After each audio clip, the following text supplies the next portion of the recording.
Welcome, everyone. Thank you so much for joining us for this presentation on monitoring global food systems and the new food systems monitoring project. This is just a quick overview of our session today. You'll hear from a series of voices throughout the presentation. We'll have a moderated panel at the end, and then we'll have plenty of time for your questions. Please put them in the Q&A, and if you'd like to direct them to a specific presenter, please note who you'd like us to ask that question to, and we'll get to as many of those as we can at the end. And so now, without further ado, I'll turn it over to Dr. Jessica Fonzo from Johns Hopkins University, who's one of the 3 co-principal investigators for this project. Great. Welcome, everyone.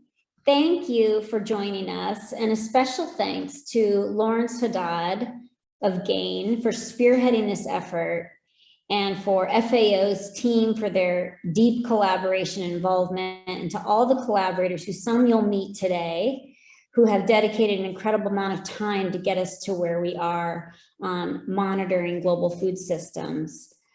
I also want to thank Kate Schneider and the Hopkins team of young researchers who've been the border collies of this project, keeping us sheep in line. And last, thanks to WWF, Brent Loken, and the whole team for hosting us. So as the audience, all of you are well aware, but just to set the stage, we know there's an urgent need for food systems transformation. We can't meet any of the global goals without changing our food systems, be they the Sustainable Development Goals, Paris Climate Agreement, biodiversity goals. Beyond just meeting global goals, staying the course within the status quo is simply unattainable. Our current food systems don't support health. They're decimating the same environmental resources that are essential to produce food, and people who work in food systems are disproportionately vulnerable, marginalized, poor, and often exploited. We've seen a number of crises in the last 18 months. I don't think I need to mention the big one, that we've exposed how fragile our food systems are and how urgently they need to change. The need for transformation is undeniable, yet there's currently no coordinated effort to monitor all aspects of food systems and their interactions and performance, at least not that we know of. The goal of food system transformation is to bring about a future where all people have access to healthy diets that are produced in ways that are sustainable and resilient, and that restore nature, and that food systems support just and equitable livelihoods. We're not there yet, and we need a rigorous evidence to guide the path forward and keep us on track. This project, the Food Systems Monitoring Project, is hoping to do some of that. We are proposing to develop and implement a rigorous science-based monitoring framework to assess the state of food systems and provide rigorous independent evidence decision makers' needs and those who hold decision makers to account.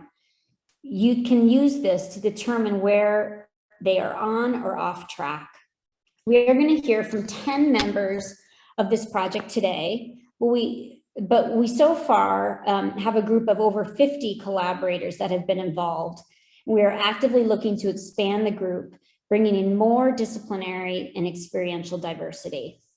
To build the architecture of this monitoring framework, we are working with and adapted the high-level panel of experts food systems framework.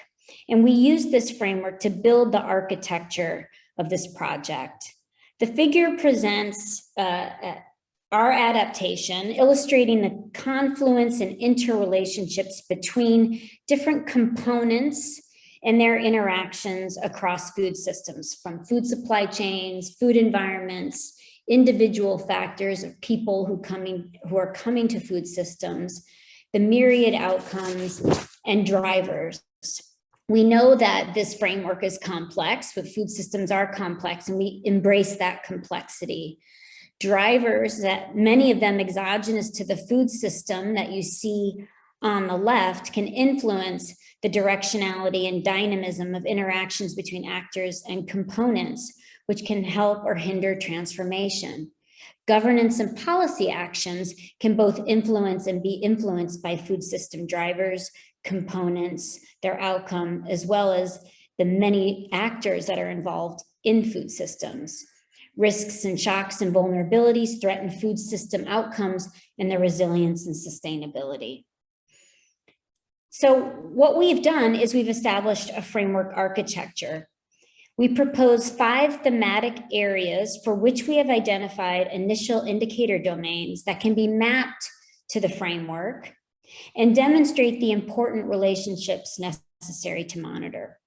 We have 3 thematic areas that focus on the outcomes of food systems: diets, nutrition and health, environment and climate, livelihoods, poverty, and equity. We have 2 cross-cutting areas that focus on governance and resilience and sustainability. These thematic areas arise from a systemic analysis of food systems, the entry points for change, established targets and goals, and the necessary processes and capacities to bring about change. We've organized ourselves across these 5 working groups, and each working group developed the initial indicator domains shown here. Now I'm going to turn it over to Anna Herforth of Harvard University, who has led the Diets, Nutrition, and Health Working Group. Over to you, Anna. Thank you, Jess, and big thanks to Jess and Lawrence and Kate for leading this effort and the whole large team of collaborators for lively discussion towards this shared goal of food systems transformation and accountability. So why are we talking about food systems transformation? I want to highlight something that Jess just said because it bears repeating, that a very good reason is so that everyone in the world can access healthy diets. We know that's not the case right now, and therefore that's a fundamental reason for the need for food systems transformation. We know that poor diets are a cause of malnutrition in all its forms: undernutrition, micronutrient deficiencies, also a lot of diet-related risk factors for non-communicable disease, and that diets are one of the top, if not the top, risk factor in the global burden of disease. And we know that a lot of people in the world, an estimated 3 billion, cannot afford to access a healthy diet that would meet dietary guidelines which are meant to apply to all people. A majority of the people who cannot afford a healthy diet are in sub-Saharan Africa and South Asia, but significant proportions in other areas of the world, specifically also in low-income segments of many countries of the world. And this is reflective of food environments and the larger food system, that diet quality, which is referring to what people actually eat, it's affected by many factors, but including food environments. And in turn, those food environments which capture availability of food, affordability of food, the qualities of that food, like safety and the marketing of that food, this is all affected by policies. And ultimately, people cannot consume healthy diets if they cannot access them. So that's step number 1. But just having access also doesn't guarantee healthy diets. So the entire food environment needs to be understood and paid attention to in order to encourage healthy diet consumption among all. So our working group on diets, nutrition, and health has a few key areas of what we actually need to monitor. We are not focusing on nutritional status because this already has a monitoring system in place and indicators that are being tracked, and it also has many other causes besides food systems. But the food system specific areas within this domain that we need to monitor are, first and foremost, do people have access to healthy diets? And fundamentally, this is food security, because we know the UN definition of food security that has been in place for the last 25 years is about access to sufficient, safe, nutritious food to meet dietary needs for an active and healthy life. So tracking that needs to be front and center for accountability towards food systems transformation. We also need to be monitoring whether people are actually consuming healthy diets, so diet quality, what people actually eat. And this includes the key components of adequacy, so looking at nutrient adequacy, and also dietary risk factors for non-communicable diseases. Then we also need to be looking at whether food environments are supporting people to access and consume healthy diets. That includes the availability, affordability, messaging, and food and vendor properties of foods that people are exposed to, because people are not able to choose things that are not available and accessible in their food environment. And then ultimately, do policies contribute positively or negatively towards that food availability, food access, and product properties like food safety and food messaging? So looking at policies that affect food environments is the fourth key domain that we've identified for the need to monitor for accountability to food systems transformation. So now Mario Herrero of Cornell University has led the Environment and Climate Working Group and will enlighten you on the aspects of that group. Thank you. Thanks a lot, Anna. That was thanks for introducing me. It is amazing to see 150 participants in this event. Thank you very much. I'm going to talk to you about the importance of monitoring environment and climate. And as you've probably heard, food systems are a major source of environmental degradation. It is one of the particular domains that has for a long time been supported by international processes like the United Nations Climate Change Commission, the Commissions for Biodiversity, for Desertification, and so on. And it's one of the domains that has already tried to establish targets for holding countries accountable for achieving progress in these domains. For example, we know that on climate change, there is an enormous need to be between 1.5 and 2 degrees Celsius in terms of temperature change.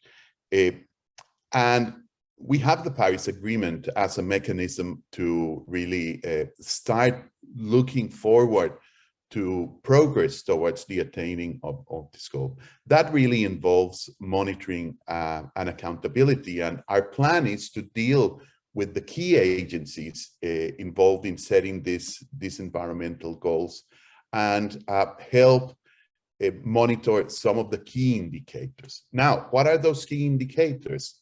Well, what you see in this slide is the different domains that we are trying to deal with, and also some of the hypothetical or stylized curves of the kind of change that we want to achieve. So, for example, for land use, we see here that food systems really occupy 40% of the ice-free land, and that a third of the cropland is used for livestock production. There's significant land use change, and we want to monitor whether we can really achieve no net land conversion of natural habitat in the future. The same for greenhouse gases. We know that food systems contribute about 30% of global greenhouse gases. And what we would like to track is really how emissions are declining from the different from the different areas of the food system, from production to transport through consumption and so on. So we try to do the same with all the different indicators and try to provide a means also for different stakeholders to be able to keep in track, from the private industry, who are now getting really interested in monitoring their environmental performance to achieve social license, to governments, and to specific sectors. Thank you very much. Now it's going to be Namukolo Kovic, my colleague, who will present on livelihoods, poverty, and equity. Thank you. We'll be turning it over to Alejandro Guarin from IIED, who's been the co-lead of the Livelihoods, Poverty, and Equity Working Group. Oh, sorry. Thank you. It's okay. I'm sorry, I'm not Namukolo, but she'll come soon enough. I want to acknowledge also my co-lead in this working group, Professor Rashid Sumaila of the University of British Columbia. And I'll run you quickly through our thoughts on livelihoods. Our starting point is there's lots of people whose life depends on food. And we don't mean narrowly on producing that food, but really across the whole range of the supply chain, from farming to the plate. And this is rural, it's urban, it's in rich countries, it's in poor countries, it's really all over the place. But as our graph down at the bottom shows, it's really challenging to actually figure out how many people actually work in the food system. And so just to give you a quick rundown, in our estimates, roughly it's here between 20% of the world population at the lower end to about 60% of the world population at the high end, that whose livelihoods depend in one way or another on the food system. So it's a lot of people. And like I said before, it's really diverse. It includes farming, transport, processing, fisheries, retail, food preparation, the gig economy of Deliveroo's, and so on. So it's really a varied thing, and I think it's important to note that it's the livelihoods that people make from food are not always adequate for people to live properly or to sustain their families properly. And so there's real issues of poverty, vulnerability, exploitation, and inequity in livelihoods and in the food system. And I would also point out that these problems of poverty are not exclusive to low and middle income countries, but they're actually all over the place, including in high income countries. So our working group was looking at how do we measure and track livelihoods. We know it's lots of people, we know it's really important. How do we measure the quality of livelihoods? And we settled on these 4 big areas or domains, which I'll quickly explain to you. So the first one is poverty, and that was, I think, the easy one. And there's lots of ways to measure poverty. We have income, we have multidimensional poverty, we have access to assets and other things. I think so I think we have enough information on poverty in general, but we really found it hard to find disaggregated information specifically about the food system, but also within actors in the food system by gender and other types of groups. Then obviously a second one is employment, really important.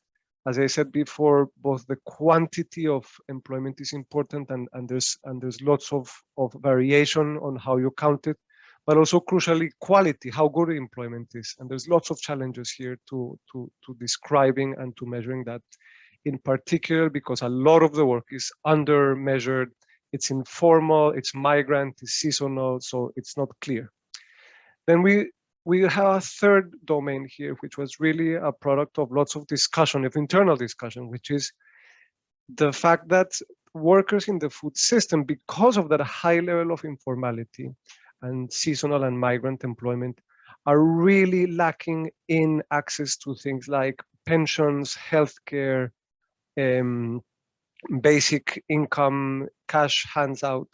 So we think it's really important for that reason to monitor very closely how food system actors are accessing these social protection schemes. But like I say here, coverage is still a big problem because it's not disaggregated. We don't know of those universal protection schemes which apply to food systems workers and which don't. And then finally, rights, which is really, I think, the foundation of all the others, and includes things like the right to live, the right to work, the right to express, the right to resources, the right to land, to water. So a range of rights that really on which all the others depend and which we think is really critical to monitor. So with that, finally, I will hand over to Namukolo Kovic of the International Food Policy Research Institute. Thank you very much. So I will be talking about governance as a critical component of food systems transformation and what the potential indicators here might be. Given the multiple stakeholders that are involved in food systems and therefore would have a role in the transformation process, we have defined governance as the mode of interaction amongst the public sector, private sector, civil society, and consumers to identify, implement, resource, and monitor solutions for achieving healthy, sustainable, resilient, just, and equitable food systems without leaving anyone behind. The implication of the multiple stakeholders that are involved means that the indicators that we are looking at, such as a shared vision, becomes an important aspect. And therefore, we need a shared vision that has been consultatively developed so that there are shared expectations of what outcomes we need from the food system that is there. So that's one area that needs to be monitored. Then the other one then is an indication of strategic planning and policies in place. And these have to take into account relevant policy instruments, which are important to align efforts and promote coherence. But in addition, there is also need for coordination. And here we seek to draw some lessons from existing experiences, as we've had, for example, in the Sun movement.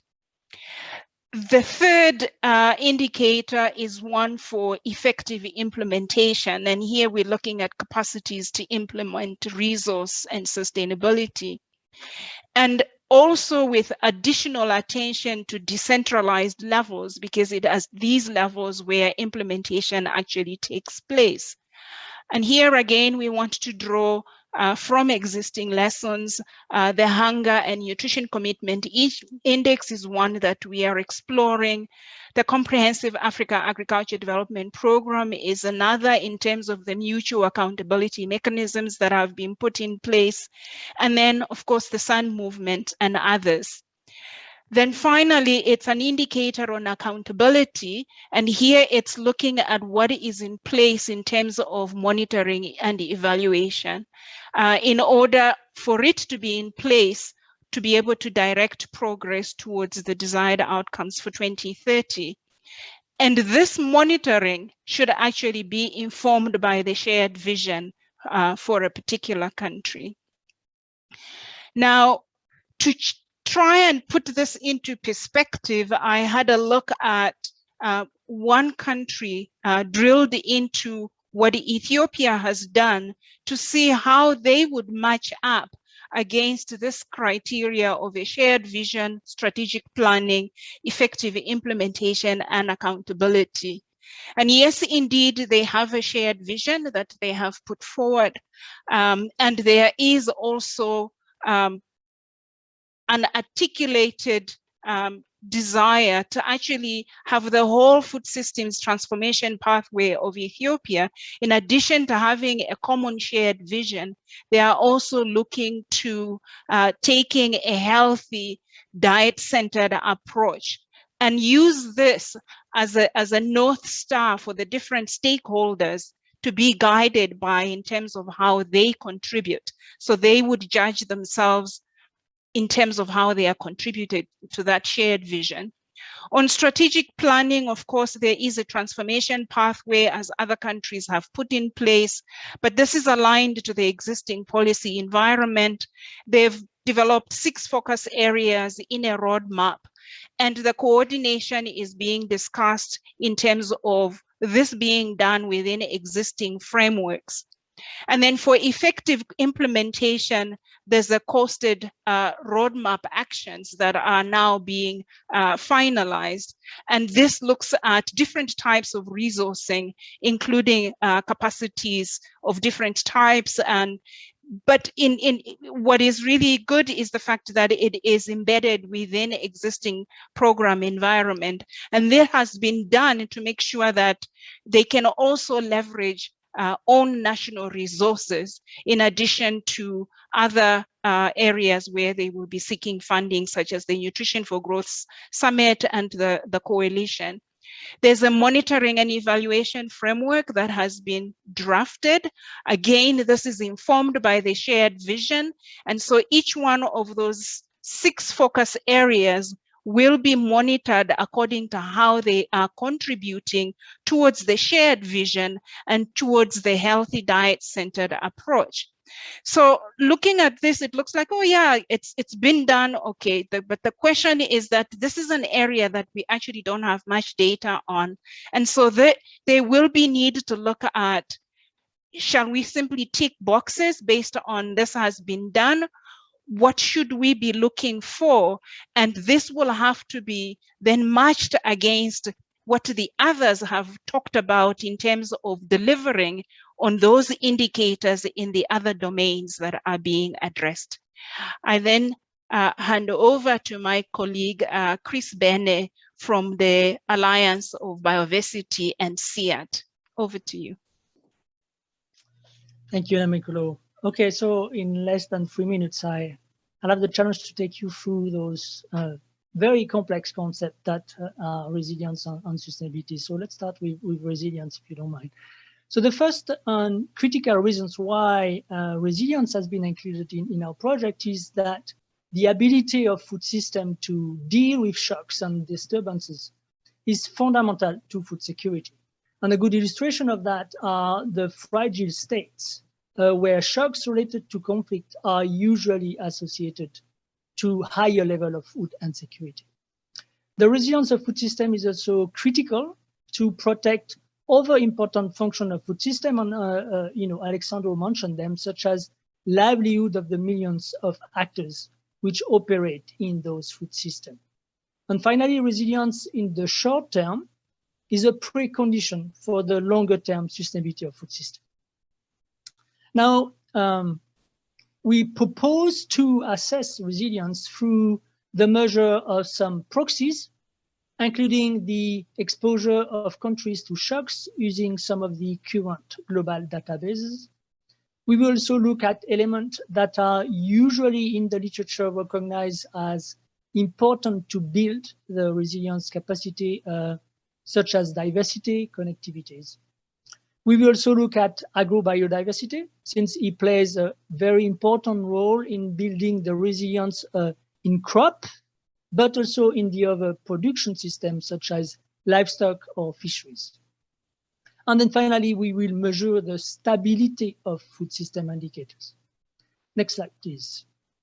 So let's move on the sustainability aspect now. So first, we recognize and we insist, as just mentioned, on embracing the multidimensional interpretation of sustainability. We also recognize with many of us that the SDGs cannot be achieved without food system being sustainable. Perhaps more importantly is the fact that transformation per se is not always good. So sustainability offer us that normative element that will be required when we monitor the change in food system. And then finally, sustainability offers the possibility to capture and to integrate the holistic nature of food system. Now, how we're going to propose to measure the sustainability of food system, why at the present time there is no consensus at all on how to do this. Well, what we propose is a two-pronged approach. On one hand, we will build a multidimensional index that will capture all, or at least most, of the indicators that will be used in the 4 other thematic areas that have been just presented to you. And then in parallel, we will also build a more, I would call it, parsimonious version, with a much more limited number of indicators in an approach which is kind of similar to, for instance, the Human Development Index, for instance. And then finally, we intend to explore some of the trade-off that will emerge inevitably between some of those different dimensions and some of those indicators. Thank you very much. Thank you, everyone. And now we'll hear again from Dr. Fonso. Great. So thanks so much to our 5 leads of our working groups. The working groups and the details of the indicator domains and the framework will be published in October in Food Policy. So really encourage you to pick up the journal and take a read to find more details. And of course, we'd like to thank Food Policy and its editors for helping us in publishing this in this initial year. From here on out, we're going to publish every other year an independent peer-reviewed assessment, hopefully with indicators filled and a data-rich report. We hope to put out a baseline report in 2022 or early 2023. In a moment, you'll hear from my colleague Jose at FAO, who will detail out a little bit more of what we should expect from this baseline assessment. Of course, we will be looking for others to join us in this effort and help build the evidence base, and I'll come back to that in a moment. We also want this project to be complementary to a number of other existing reports, like the Global Nutrition Report, Our World in Data, the various countdowns on non-communicable diseases and climate change and health. So we do hope that this project is complementary to those other tracking mechanisms. Global Nutrition Report will start doing some accountability tracking of nutrition targets. We're also very much inspired by the summit. And this idea initially came about from Lawrence Haddad as leading Action Track 1 of the summit, and this idea of an accountability report. And so we hope that this complements not only the summit, but with any kind of tracking mechanism that comes out of the Food Systems Summit, that we are able to join up and collaborate with that. Of course, there's a lot of evidence also coming out around true cost accounting of food systems, so we will also hope to join up with those efforts. Now, here's our list of collaborators. We have over 50 authors from at least 27 countries. And of course, this isn't the end. This is the very beginning.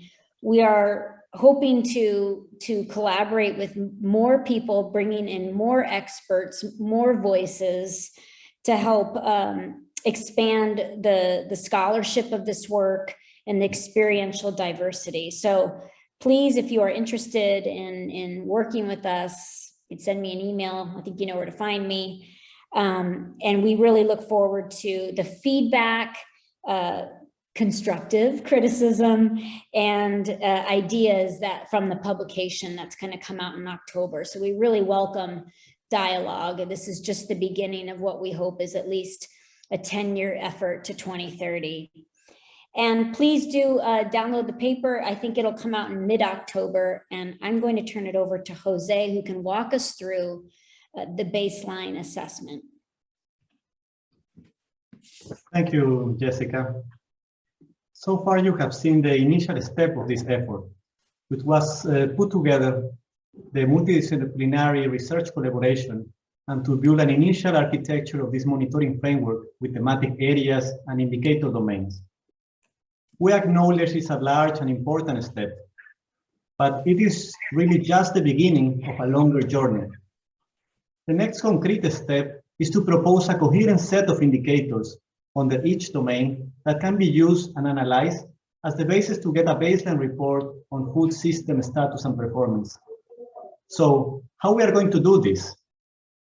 In summary, by using a highly consultative, transparent, and inclusive process to ensure that the selected indicators have the scientific rigor and the relevance that is needed to support evidence-based policymaking.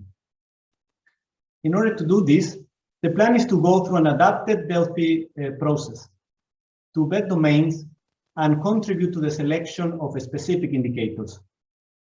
You can see the steps we have laid out here, in which we will start from compiling a long list of candidate indicators. Then we will evaluate the indicators against a set of predetermined criteria. And then we will finalize them by gathering feedback from external stakeholders and by providing all the supporting documentation or metadata. The time horizon of this effort, as explained by Jessica, is 2022, early 2023. But what are these criteria against which the candidate indicators will be evaluated to? Briefly, the criteria are that each indicator must be relevant, of the highest quality, interpretable, and useful. By this we mean that first, the indicator must measure something meaningful in the food system context. Second, that they have been produced following the best practices and rigorous methods. Third, that are interpretable, in the sense that they have a clear desirable direction of change. And fourth, that they are useful, as they need to be aligned to policy and decision-making needs. Under each of these, we have established a set of required criteria that you see here in this slide. To give some examples, and the relevance, we require indicators that are not redundant, and where existing data have been updated in the last 10 years and will be updated at least once before 2030. This is important if we want to observe change within a decade. Under high quality, we require indicators that are grounded in accepted theory and practice. Under interpretability, we require indicators that can be compared across spatial and temporal scales. Under usefulness, we require indicators that addresses issues over which entities have some ability to influence change. Next, please. Now, we know that there are a lot of data limitations related to many aspects of food systems, and so we have established ideal criteria that are desirable, but which we recognize will not always be possible to meet. As examples, we would like to have indicators that are direct measures, as opposite to proxies, in the same way that we would like to have indicators with enough coverage to be disaggregated at lower unit levels. In addition, we would like to use indicators where thresholds or targets have been developed or identified, and also indicators that are easy to communicate with varied audiences. But we know that these conditions are not always possible. More importantly, we hope that the articulation of desirable characteristics can also inspire new indicator development in areas in which clear data gaps are identified, and also inspire data improvement initiatives where data exists, but there isn't a sustained mechanism of data collection. Beyond this step, the goal is to update and expand the monitoring analysis in subsequent biannual publications in a process where we can expand the interdisciplinary dialogue review around the indicators on one hand and the indicators, the interpretation of their status and trends on the other hand.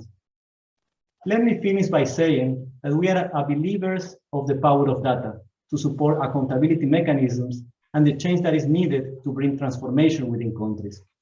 Therefore, we invite you to be part of this effort. Back to you, Kate.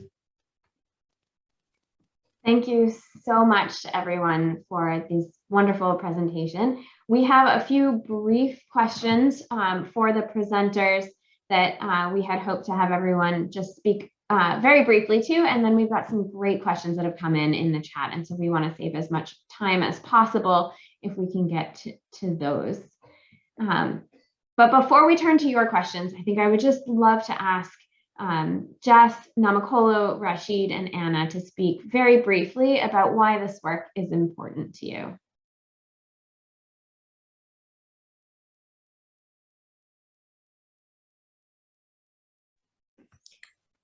Shall I start? Kate, do you want to stop sharing your screen for a minute? Oh, yes. Thank you. Namakolo, go ahead and start. Yeah, why is it important? Actually, plenty of reasons. The multiple forms of malnutrition that we've got, The production practices that we've got are not helping us. And so really, we have to monitor the solutions that we are thinking we've got. And only by monitoring them will we be able to tell whether we're going in the right direction, because where we are headed right now is not right. So to me, it's extremely important, because otherwise we will not know that we are going in the right direction or what we are trying to do is not helping. And so extremely important, otherwise we won't make the change that we are actually wanting and needing to do, because our survival depends on it. Thank you. That's good. You want me to follow? I could do that. Kate, yeah. So as you've heard, food is crucial for life, for life, whether human beings or even animals in the ocean and about. We need food to survive. Too many people in the world don't have the food they need in quantity and quality. The food system is currently contributing to environmental degradation, as you heard. And there are many people who are really in the system who are abused, essentially. And we have a lot of food waste in parts of the world when other parts don't have it. To be able to turn all this around, we need to be able to measure, we need to have the data, we need to monitor, and that is what this is about. And that's why I'm really keen on being part of it. Finally, I love the idea of indicators. If they are used well, carefully, and with humility, they can really help you. My dream is that as we go with this effort, Jess and partners, we'll be able to be like the health system, where they can just measure your blood pressure and know what your body is doing, right? So hopefully we'll get there. Simple, good, powerful indicators that we monitor through time. This is what makes me happy to be with this team. Thank you. Maybe Next I'll one. continue and leave the last word to Jess on this question. I was so interested and committed to participating in this because I think that this kind of an accountability framework has been needed and missing for a long time. I remember being a grad student and working on the relationship between food systems, agriculture, and nutrition, and thinking I was missing something. You know, looking at the tables of indicators we had in the UN flagship reports, and looking and realizing we don't have information on what people eat. It's not there. And about access to food, the only thing we track is access to calories? Really? That's interesting. We need to do better, because that's not what we're talking about. We're not talking about just access to calories. We're talking about access to complete healthy diets and equity and positive environmental impacts and justice. So I guess re-emphasizing what my colleagues here have said, that there needs to be outcomes that are aligned with this shared vision.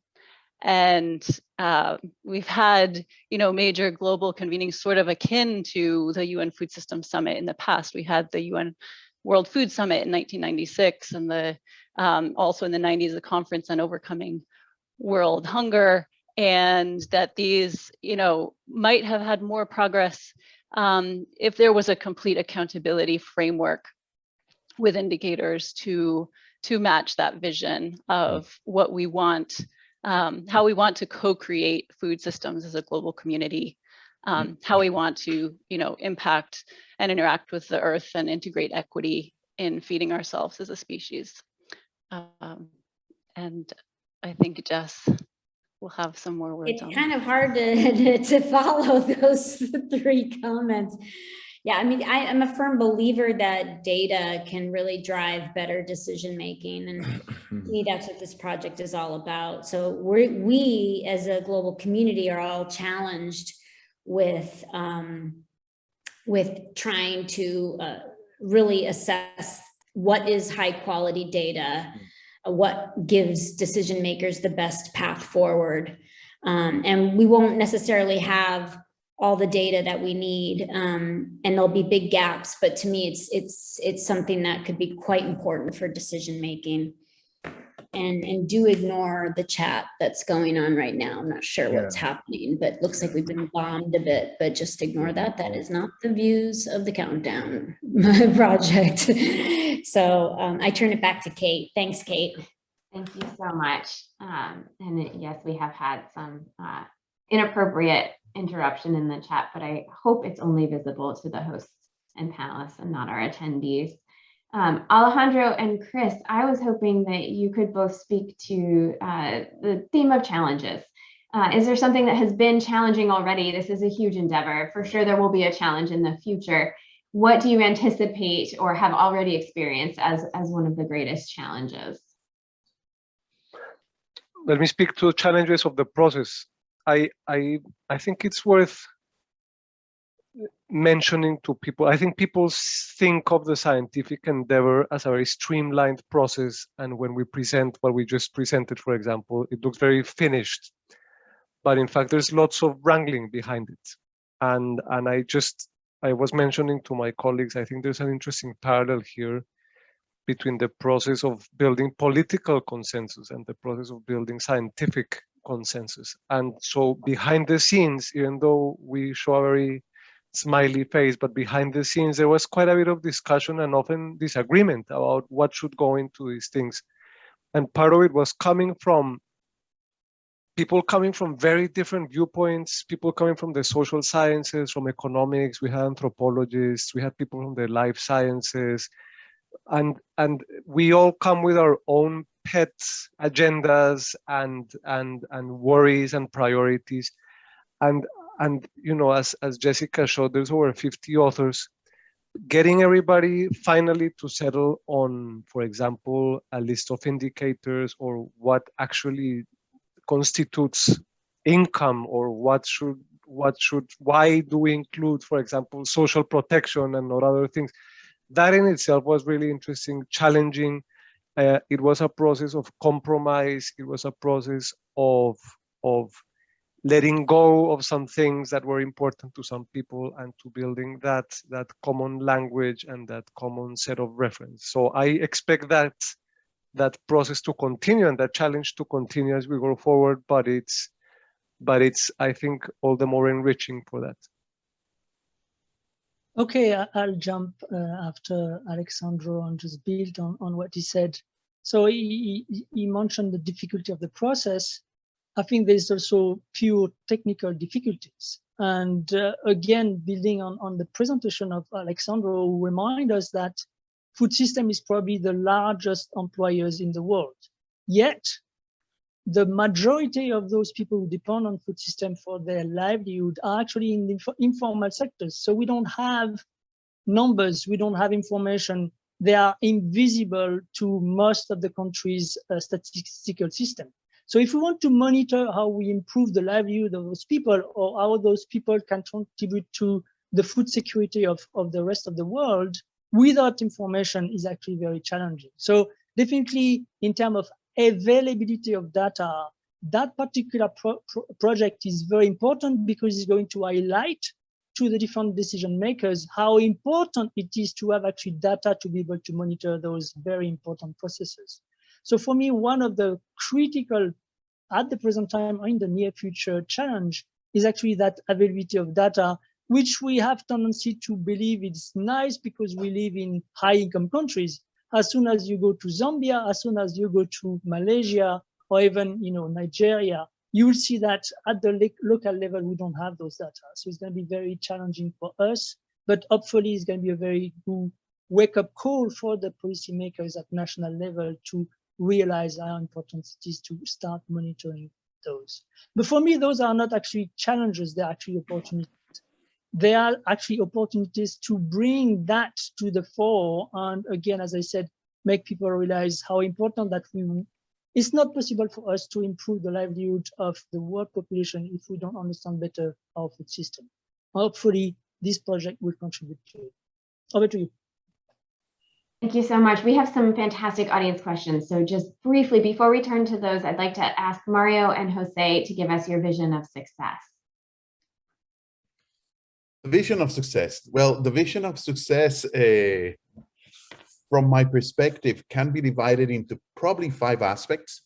One of them is obviously, we would love if we could achieve some level of mainstreaming of monitoring, and the mainstreaming of monitoring as, you know, not as an odd project, but as something that is deeply embedded and internalized in the institutional culture of the different agencies supporting food systems. I think it's really, really necessary, and of the different stakeholders, even you know, procurement agencies, private sector, input suppliers, and everything, contributing information to this process to ensure that we actually have a complete picture of what the food system is.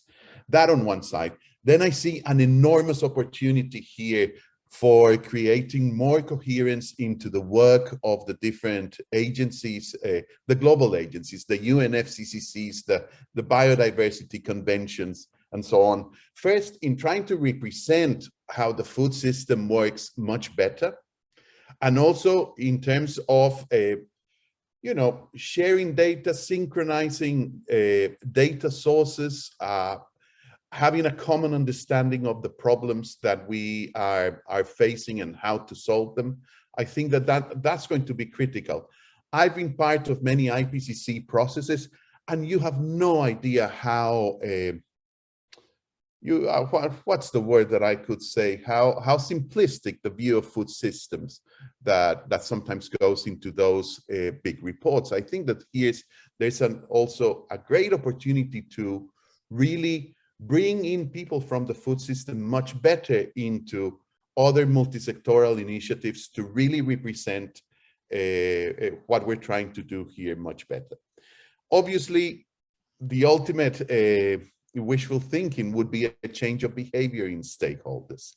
What we really want is that this monitoring, we're not doing monitoring just for the sake of doing it. It's really for creating change, and change can be, you know, a change in practice by key people, say on food waste, a change in practice on equity, a change of practice in the way that we deal with the environmental impacts of livestock, but also a change in the funding mechanisms that we create for funding research that is really needed, that is not really happening, in terms of, to produce the data that we really need to evaluate the food system. And secondly, investment in the key solutions that start emerging as we monitor the systems. Early warnings that we can obtain by monitoring the system, where we see that it's really necessary to change the investment paradigm of some of the key donors. Ultimately, look, this for the benefit of my kids, your kids, our families, and the rest of the world. Thank you. Well, here I have to say that I am with Mario. So I think that success must be measured here by the capacity of the monitoring framework we are proposing to enact change, mainly from policymakers, but also from other important stakeholders, such as business leaders, consumer or producer organizations, you name it, right? Data for itself is useless if we cannot connect to the policy decision-making processes that are the ones that ultimately determine food system transformation. We want to generate a framework that is useful and relevant to them, a framework that can aid governments in setting priorities and establishing incentives, a framework that provides the elements that are needed to promote regulations to align food systems in a transformative direction, a framework that promotes accountability and advocacy. Therefore, I think that our vision is to inspire, and the mean that we use it is to a parsimonious, rigorous set of indicators that are relatively useful to those making decisions and in which they can have the utmost confidence. Thank you so much for sharing those thoughts. We have so many great questions. I'm going to combine a few of them, and I invite everybody to put your video into, or your view into gallery mode, so that we can have everybody on screen together. We've gotten several questions that I think we can group together under this idea of a voice. And we were asked, who do you see partaking in the development of the governance domain, specifically of a shared vision? And I think that that pairs nicely with an idea of how would you engage with Indigenous peoples and their food systems in this work? Who would like to take that on? No one. Yeah. Can you maybe repeat the question? I'd like to Sure. Who do have you a see go at it. participating? Who will have a voice in the development of the governance domain of a shared vision? And is there a plan, or is there any way that Indigenous peoples and their food systems have been considered so far in developing this framework? So I think in terms of developing that shared vision, it needs to be done in a consultative manner within a country perspective. Because the kind of actions we are talking about are actually happening at country level mostly. There will be issues happening at global, but within a country perspective, the multiple food systems actors, including Indigenous people, must be part of that discussion in terms of coming up with a shared vision, because it is that vision that would then align the same stakeholders' actions towards the progress that we are actually looking for. So in my view, it's really multiple stakeholders that are people that can actually make a difference if they did things differently within the food system. Thank you. Yeah, if I can quickly build on what you have said here with an example, I've been working with the First Nations Fisheries Council of BC for a couple of years now.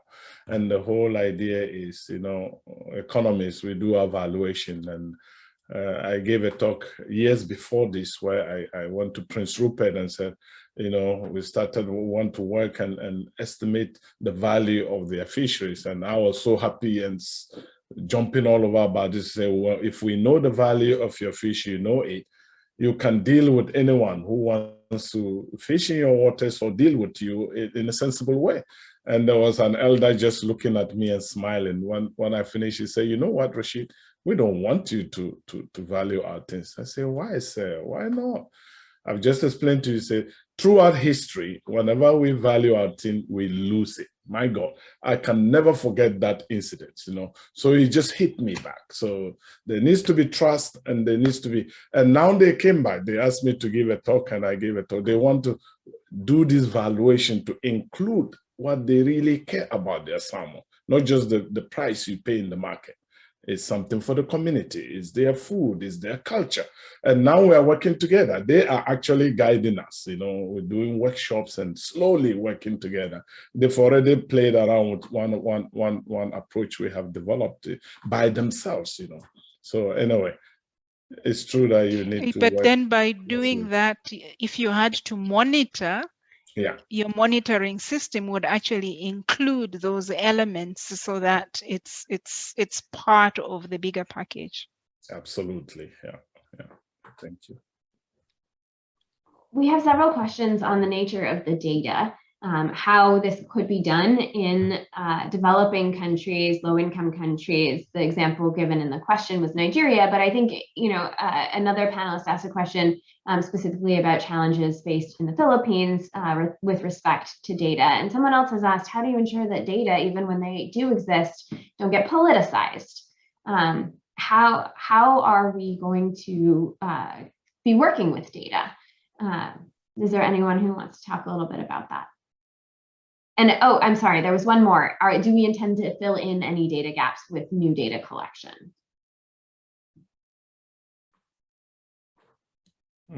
Kate, I think you can take some of that. I think that the data is certainly a challenge. I think to Mario's vision of success, we hope that the nature of the urgency here will propel people to invest in more data collection. There's very little that can be done from where most of us sit. Some of us are in positions to be able to collect data on the ground. And in terms of how data are used, I think we carry a lot of responsibility in how we interpret the data ourselves in implementing this project. But we can't guarantee how other people will use information and data, and the best that we can do is to craft the messages and our interpretations of the data with the utmost scientific quality and rigor, as we've committed to doing in the criteria that we put forth. And if anyone has any more suggestions for where we can find new data to fill in all these gaps, we would certainly take them. Namkola, please. I'm not going to tell you about how to fill in the data gaps, but I think one of the issues that we should look into is use this project as an opportunity to explain the data gaps to the policymakers. That if we had this data, here is how this would actually help accelerate progress. By making such a case, then the project will actually help in propelling progress.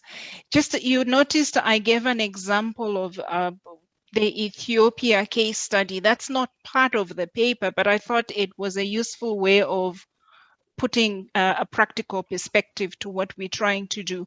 One of the things that pleasantly surprised me in Ethiopia at some point when we were talking about data gaps is that somebody said, don't stifle our progress because we don't have the data. Tell us what data we do not have, and then if it is possible to make a plan, then we should work towards that. So it's really important to think of what we are doing in terms of, if we identify data gaps, to actually use this as an opportunity to actually inform policymakers so that we can get to a better place on providing that data in time. Thank you. We are out of time, so I would like to invite Jose, Mario, and Rashid to each make your points as briefly as possible. And thank you so much to everyone for joining and for staying on for our last few moments here. Mario, please. Yeah, well, you know, it was related to that last point. And at the end of the day, one of the things that we mentioned when we were writing this report a lot was transparency. Transparency is critical here for ensuring that the data does not get politicized.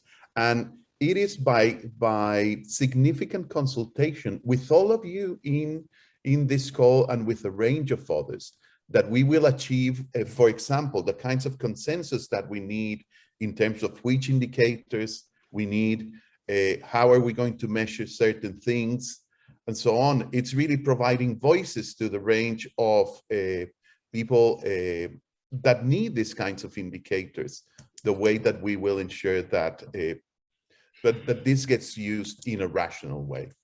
Then I want to say something about filling data gaps. One of the things that we're also interested in is in not continuing using trying to go doing data rescue with the surveys and everything. We will do that, but you know, there's a plethora of new mechanisms for trying to obtain data. And we are looking into this by working very closely with the data community. You know, they're already implementing natural language processing, artificial intelligence, and a range of others that could probably have a place in the way that we collect information to derive some of the indicators. So not sure if this will fill all the data gaps, but certainly it's worth exploring. Thank you very much. So I want to quickly address the question, the Nigeria, more specific Nigeria, and I think that is developing countries or low-income countries in general. I think one of the things we need to do, and when I go to our beloved continent, as Kolo will say, when I go to groups, I actually try to encourage people. We have to produce data locally. One of the things you hear, oh, we don't have data, we don't have this. No, you have data. You know about your country more than anyone. You know, just go out and do. I was in Tanzania and were helping them to the Ministry of Planning to do their first macroeconomic model. They kept telling me, Rashid, you know, we don't have data. I said, no, I didn't come to hear whether you have data or not. Let's get going. What data do you have? We had a spreadsheet. We built this. In 4 years, the World Bank had to drop their macroeconomic model for Tanzania to use the local one. So please, let's encourage. And there are 53 centers of excellence that have just been established by by collaboration between the World Bank African Association of Universities and the governments of Africa. Now, as I'm talking, we have to collaborate, work with people on the ground, encourage them, give them the energy to do things and build up these databases so we can monitor them. Thank you. No, I mean, I continue with the same line. First, I think that we really have to take a stock on the availability of data that we have at every single level. Okay, I was the head of the National Statistical Office of Ecuador, and during my tenure, you cannot imagine how much data I discovered that we didn't know basically that existed. And that's a typical case, especially in developing countries. Okay, it's not that there is no investment in data. Potentially, it's very little investment, but there is investment, and we need to discover basically the data that is there. Second, at the moment that we make this stock taking, we are going to have very clearly what are the gaps. And following what Mario said, we have to accelerate the process of filling that gaps. And on that, we need basically to explore any kind of creative, innovative solution that involves even the big world of big data and data science in order to try to fill this type of gaps. But finally, all of this is an effort to try to make governments accountable of this absence of data, right? So they need to take action. They need to invest. Investment in data is an important investment, and we need to try to encourage them to do that. Over. Thank you so much, everyone. This has really been a very interesting session. Really appreciate all of our panelists and everyone who attended. It was really wonderful to have you, and thank you for staying on for a few extra minutes.